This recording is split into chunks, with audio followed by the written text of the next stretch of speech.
नमस्कार मित्रों, आपका एक बार फिर से मेरे YouTube चैनल पर स्वागत है। आपने अनेक बार अनुभव किया होगा कि एक मार्केट में एक तरह की सैकड़ों दुकान होती हैं और उन दुकानों पर एक जैसे वस्तुएं होती हैं, एक जैसे सेल्समैन कार्य कर रहे होते हैं। दुकानों का मुंह भी एक तरफ होता है, दुकानों की जो आंतरिक वास्तु संरचना भी एक जैसी होती है, लेकिन कुछ दुकानें ग्राहकों से भरी रहती हैं।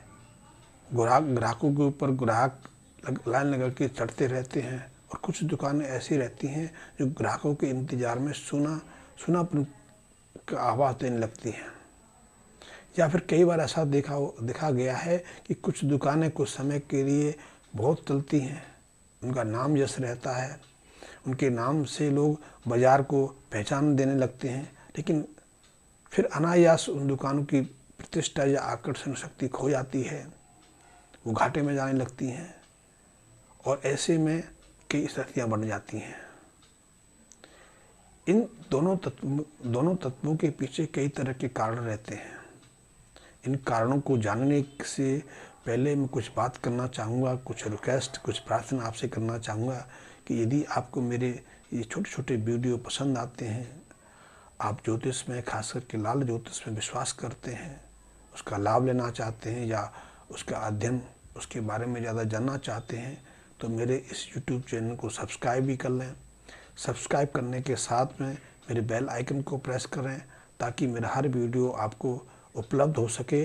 और हाँ, आपके संपर्क में यदि कोई ऐसे मित्र हैं जो इन चीज़ों का लाभ लेना चाहते हैं या ज्ञान लेना चाहते हैं या इनको जानना चाहते हैं, तो उन तक मेरे इस वीडियो को शेयर अवश्य कर दें। हाँ, किसी कार्यस्थल का, किसी दुकान का, किसी शोरूम का चलना, सफल होना, फिर घाटे में जाना, इसके पीछे कई तरह के कारण रहते हैं। पहला कारण तो यही है कि जो उस कार्यस्थल का स्वामी है, मालिक है या फिर सेल्समैन है, उनकी ग्रह चाल ऐसी हो गई है।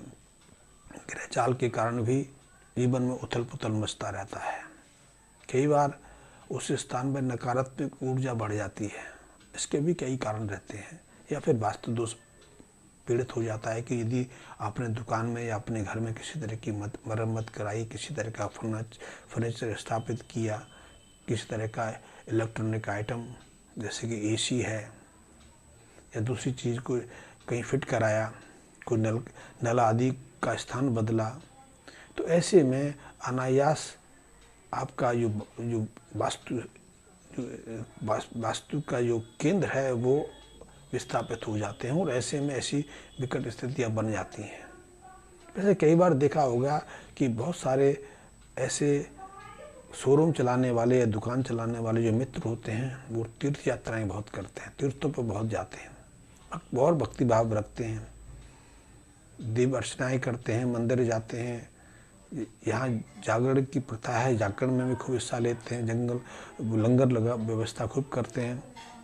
और ऐसे में वो जहाँ जिस तीर्थ पे जाते हैं, जिस मंदिर में जाते हैं, वहाँ से कोई ना कोई चीज़ लाकर, जैसे कि कोई मूर्ति है, कोई यंत्र है, कोई धागा है, कोई या फिर कोई शंख है, सीप है या कोई अन्य वस्तु है, लाकर अपने जो दुकान है, शोरूम है या घर के मंदिर में उसको संग्रहित करते चले जाते हैं, इकट्ठा करते चले जाते हैं।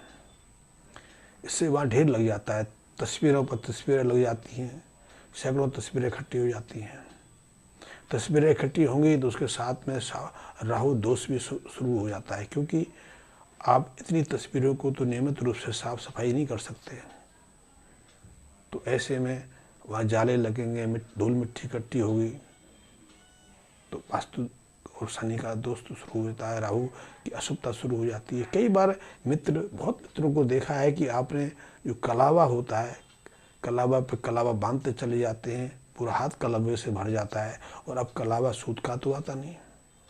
अब कलावा ना तो रेशम का आता है कि रेशम इतनी महंगी है, तो सिंथेटिक जो धागे होते हैं उनके कलावे बाज़ार में उपलब्ध हैं, ना वो टूटते हैं ना गलते हैं, ना उनका रंग फीका पड़ता है। और रंग फीका भी पड़ जाए लेकिन धागा तो रहता है, तो पूरा भर जाता है।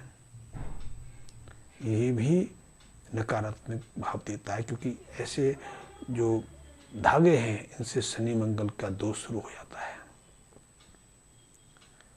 कई बार आपने देखा होगा बहुत मित्र अपने गले में कंठी माला रखते हैं या दूसरी चीज़ें, यंत्र ताबीज़ गंडे लटकाए रखते हैं। ये भी आपको अशुभ दोषों से भर देता है, क्योंकि हर चीज़ की एक अवधि रहती है, हर चीज़ की एक जीवन अवधि रहती है।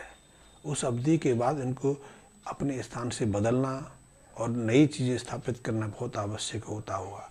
आपने देखा होगा कि हमारे जीवन पद्धति में जनेऊ का बहुत महत्व है। अब तो हमने जनेऊ को जानना, जनेऊ को देखना ही छोड़ दिया, लेकिन आज से कुछ साल पहले तक एक सनातनी को अपने शरीर पर जनेऊ धारण करना, जनेऊ संस्कार से अपने जीवन की शुरुआत करना हमारे जीवन का एक अहम स्थान होता था। और ऐसे जनेऊधारी व्यक्ति अपने जनेऊ को नियमित समय से रूपांतरित करते रहते थे, क्योंकि अब समाज में रहते हैं तो समाज में हर कृत्य में आपको शामिल होना पड़ता है। आपके घर परिवार में यदि किसी का जन्म हो गया, किसी का मरण हो गया, तो आपको, या आप शमशान घाट में किसी की अंत्येष्टि में शामिल होने गए, तो ऐसे स्थानों पर से वापस आकर सबसे पहले जनेऊ को बदलना होता है। जनेऊ बदलने की भी प्रक्रिया है, उस प्रक्रिया में मैं ज़्यादा डिटेल से नहीं जाता। बदलने का अभाव है कि अब उसकी आयु समाप्त हो गई, अब वो दूषित हो गया, उसकी जगह नया जनेऊ धारण करना आपके लिए ज़रूरी है। ठीक इसी तरह हम ऐसी कंठी माला, हम हाथ में बंधे हुए कलावा या किसी यंत्र आदि के साथ भी यही करते रहते हैं। हर जगह चले जाते हैं, अस्पताल में चले जाते हैं, हम किसी की मरण की अंत्येष्टि में चले जाते हैं। घर परिवार में भी यदि किसी का जन्म हो, किसी को पातक का दोष हो, या फिर हमारे घर परिवार में हमारी लड़कियां रहती हैं, बहू बेटियां रहती हैं, हमारी माएँ रहती हैं, तो उनको तो नियमित रूप से मासिक का सामना करना पड़ता है। मासिक के स्पर्श से भी ये चीज़ें दूषित हो जाती हैं। मासिक का प्रभाव देखना हो तो आप एक ऐसी स्त्री को किसी तुलसी के वृक्ष के पास दिया रखने के लिए दे दो, आप तुलसी में पानी चढ़ाने के लिए दे दो। ऐसी रईसुल्लाह स्त्रियों की छाया मात्र से वो तुलसी का वृक्ष सूखने लगता है, मुरझाने लगता है, कुछ दिन में समाप्ति हो जाता है। हम कहेंगे कि वो एक प्राकृतिक प्रक्रिया है। प्राकृतिक प्रक्रिया को कोई मना नहीं करता, लेकिन हर चीज़ की एक अवधि, हर चीज़ का एक नियम है। तो ऐसे में यदि आप इन चीज़ों को अपने मंदिर में, अपने व्यवसाय स्थल में या अपने घर में रखते हैं, तो इनका संग्रह ना करें। इन्हें नियमित रूप से इनको विसर्जित करते रहें। इनको किसी मंदिर में, किसी तीर्थ में, किसी जल प्रवाह में प्रभावित करते रहें। ये आपके कार्यस्थल पर आपके व्यवसाय के लिए बहुत आवश्यक है कि इससे आपका नकारात्मक बोध, वहाँ की ऊर्जा जो है सकारात्मक बोध से बनी रहेगी। आपका जो व्यवसाय स्थल है हमेशा उन्नतशील रहेगा, उसमें कभी गिरावट नहीं आएगी। लेकिन आप ऐसी चीज़ों का संग्रह करेंगे, अनावश्यक तस्वीरें, फोटो इकट्ठी कर लेंगे, यंत्र इकट्ठी कर लेंगे, अपने ऊपर भी कई चीज़ों को संग्रहित करने देंगे, तो उसकी एक आयु के बाद उसका नकारात्मक भाव आपको मिलने लगता है। तो ऐसे में बहुत लोगों को इन्हीं कारण से व्यवसाय में गिरावट का सामना करना पड़ता है। तो इसका बिल्कुल ध्यान रखें, क्योंकि मुझे तो समय समय पर जाना पड़ता है। दिल्ली में जैसे चांदनी चौक है, चांदनी चौक में फतेहपुरी आदि कई ऐसे व्यावसायिक स्थल हैं, यहाँ सैकड़ों दुकानें हैं, और कुछ दुकानें जो मेन मार्केट में कम चलती हैं, और उनसे अंदर सकरी गलियों में जो दुकान हैं वो उनसे सैकड़ों गुना ज़्यादा चलती हैं। अंदर की छोटी छोटी दुकानों पर 20-20, 50-50 सेल्समैन काम करते हैं। मेन मार्केट में जो दुकानें हैं उनसे कई गुना बड़ी हैं, माल से भरी पड़ी हैं, लेकिन वहाँ एक दो भी आपको सेल्समैन नज़र नहीं आते, क्योंकि उनका कार्यस्थल कुछ कारणों से दूषित हो गया। एक समय वो दुकानें खूब चलती थी, एक समय उन दुकानों के कारण ही मार्केट की पहचान होती थी, ग्राहकों की संख्या लगी रहती थी। कई ऐसी दुकानें, क्योंकि मुझे तो बहुत लोग मित्र बुलाते रहते हैं उसका अवलोकन के लिए या अपने समस्या के निराकरण के लिए। मेरे पास तो ऐसे उदाहरण हैं कि कई दुकानों पर एक समय 50-60 से ज़्यादा सेल्समैन होते थे। आज वहाँ एक भी सेल्समैन नहीं है। खुद बेचारा स्वामी जो उस दुकान का मालिक है वो शटर खोलता है, दिन भर बैठता है। एक समय यही लोग बाज़ार खुलने से पहले वहाँ आते थे, बाज़ार बंद हो जाता था तब कहीं अपने शटर गिरा के घर लौटते थे। आज वो सबसे पहले जाते हैं, क्योंकि वो नकारात्मक बोझ से भर के दुकान चलती नहीं, घाटे में जाती है।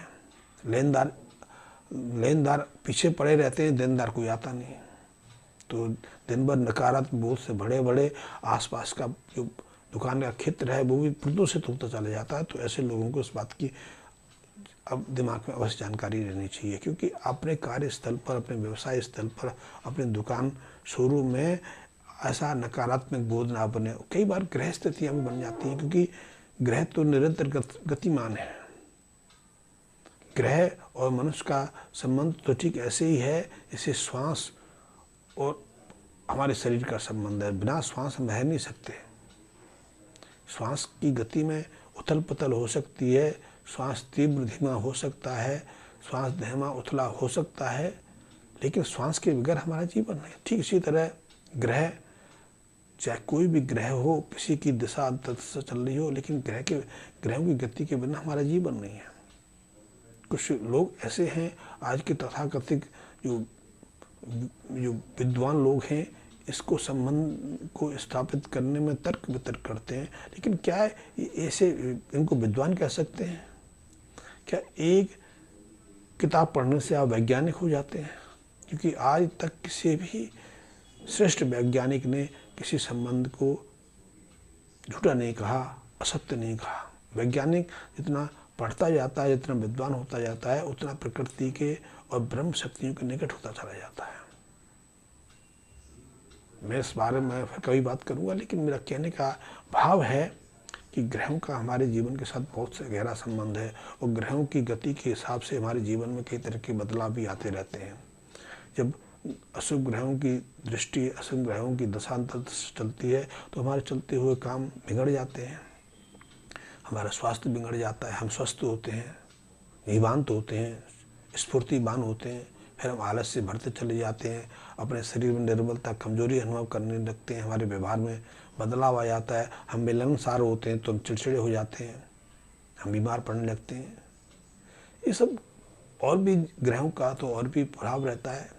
तो ग्रहों के कारण भी हमारे कार्यस्थल पर, हमारे दुकान व्यवसाय में गिरावट आती रहती है। कभी वो तीव्रता से चलता है, कभी बिल्कुल रुक जाता है। तो ऐसे में ग्रहों को शुभ स्थिति बनाए रखने के भी हमें कुछ प्रयास करने चाहिए। इसलिए जिन लोगों की दुकान कम चलने लगी है, जिनकी दुकान पर ग्राहक चढ़ते नहीं, या जिनके शोरूम बंद होने की स्थिति में आने लगे हैं, घाटे पे घाटा दिखाई जा रहे हैं, आप शटर खोलने का हर रोज़ 1000 रुपये खर्च कर देते हैं, क्योंकि कम से कम 500-700 रुपये खर्चा तो हर दुकान का आता ही आजकल है। किराया है, बिजली है, सेल्समैन है, और आप घर से निकल के वहाँ तक जाएंगे, उसका किराया है। तो इन सब का खर्चा 1000-1200 रुपये तो कम से कम मान ही लो, तो वो आपकी जेब से जा रहा है। तो ऐसे में सबसे पहले ग्रह दोष की निवृत्ति के लिए छोटे, जैसे कि मैंने पहले कहा कि आपके यदि हाथ में कला बंधे हुए हैं, आपके गले में कंठी माला है, आप जनेऊ पहनते हैं, या आपने अपने मंदिर में तस्वीरों का संग्रह कर लिया है, शंख, या आपने कौड़ी या यंत्रों का संग्रह कर लिया है, तो उसको समय अनुकूल वहाँ से निकालते रहें, जल प्रभावित करते रहें, उनकी अवनति ना करें, उनका अनादर ना करें। जो उनको सम्मान है, प्रतिष्ठा है, उसके हिसाब से आप उनको प्रभावित करते रहें। इससे पहले तो आपके अंदर सकारात्मक ऊर्जा होगी, नकारात्मक भाव आपको समाप्त होगा। दूसरा, ग्रह दोष की शांति के लिए अब छोटा सा उपाय करें कि 43 दिन लगातार आप पीले रंग के पुष्प, 3-4 केले और 1 मुट्ठी जो छुहारे होते हैं, छुहारे लेके आपने किसी मंदिर जाना है, मंदिर में देव प्रतिमा के सामने अपना प्रसाद अर्पित करना है, श्रद्धा अनुसार कोई दान दक्षिणा भी आपको देनी है। तो वहाँ यदि आपको प्रार्थना करें, धूप दीप के आप अपनी अन्न विनय करें, और वहाँ से मंदिर से लौटते हो 1 फूल अपने साथ लाएं, क्योंकि सामान्यतः पीले रंग का फूल गेंदे का होता है, या पूरी साल ही मिलता है। तो गेंदे के फूल के साथ इस प्रयोग को कर सकते हैं, और उस फूल को जिसको आप मंदिर से लेके आए हैं, आप अपने टेबल पर रखें, या फिर आपके यहाँ बैठने का स्थान है उसके पास रखें, नहीं तो आप उसको अपने मंदिर में ला के रख सकते हैं। और उसको संध्या के समय जैसे कि आप पूजा की सामग्री को विसर्जित करते हैं उसके साथ विसर्जित कर सकते हैं। एक नियम बना लें 43 दिन तो उसको करना ही करना है। उसके बाद भी यदि नियम बना रहेगा तो आपके जीवन में किसी तरह की गिरावट नहीं आएगी। आपका दुकान, आपका शोरूम कभी ऐसी विकट स्थिति में नहीं फंसेगा। तो आप इस काम को करते रहें।